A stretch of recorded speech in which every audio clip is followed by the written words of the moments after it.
John Lusky of Lusk Archery Adventures. Series testing, successful hunting. I've got another Magnus broadhead that I'm testing here today. This is the Stinger Killer Bee Buzz Cut. Okay, pretty cool looking broadhead.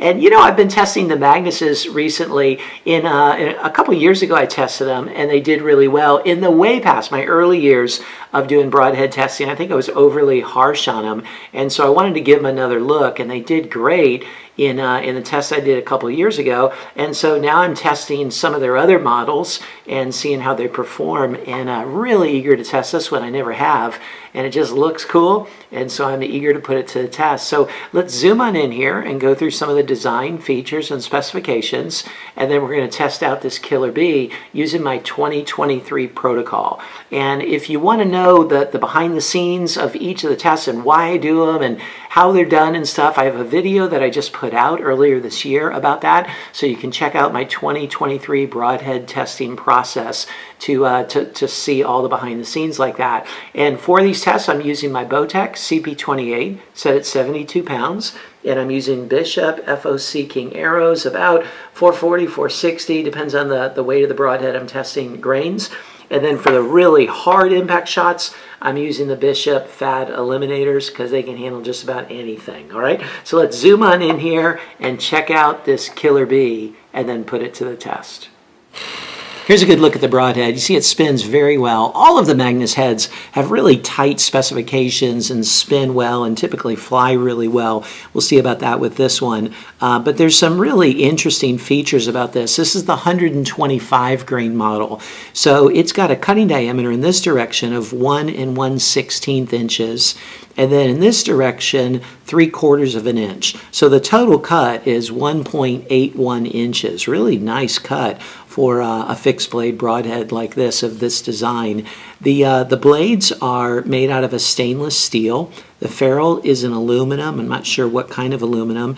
And by my measurement, the main blade here is 0.040 inches thick. Okay, so a decent thickness to it.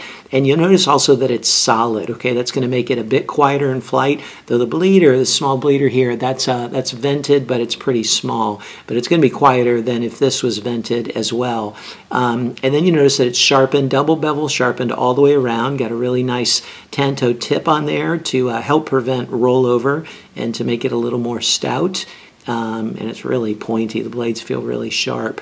And then you notice that this model has this serration, okay, and that's why it's the buzz cut, okay. It has this serration to it there, and that's just to aid in a slicing motion. Okay, chefs would say that a serrated edge is better for slicing, and a straight edge like this is better for a chopping motion. Broadheads kind of do both, so you got both covered here. And for resharpening, the Stay Sharp Guide Gray Guide works really well with this broadhead. One of the cool things about Magnus too is if you break it, or shoot it into a rock or whatever you shoot it into and you damage it, then you can get a free replacement. That's pretty nice. Okay, it's nice to be able to do that if you have some sort of a mishap. So super cool looking design, really eager to put it to the test and see how it performs.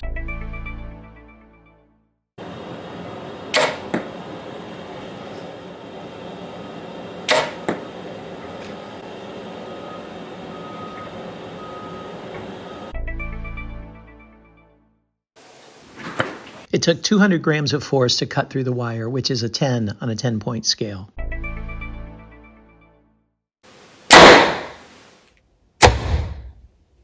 It penetrated right at 7 inches. It took an additional 100 grams of force to cut through the wire, which is an 8 on a 10-point scale. It penetrated through 52 layers.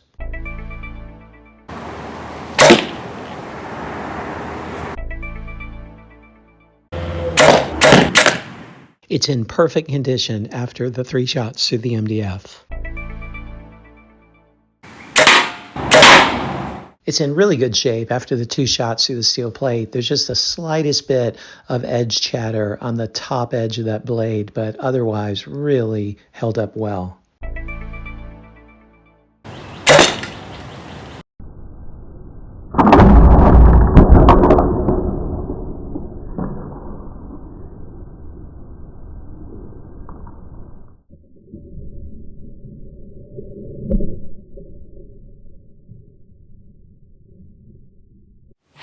Here it is after all the durability tests, the MDF, the seal plate, and into the concrete. It went really deeply into the concrete and held together very well.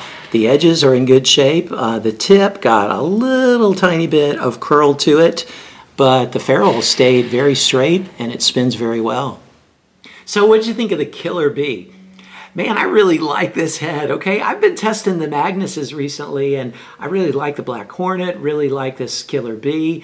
Performed very well in pretty much every area. It really didn't have much of a fault. Was especially surprised and impressed with how it did in the concrete. So you check out the score sheet and see how it performed in the areas that matter to you the most and see if this might be a good fit for you. But again, I say great job, Magnus. This is definitely worth a look.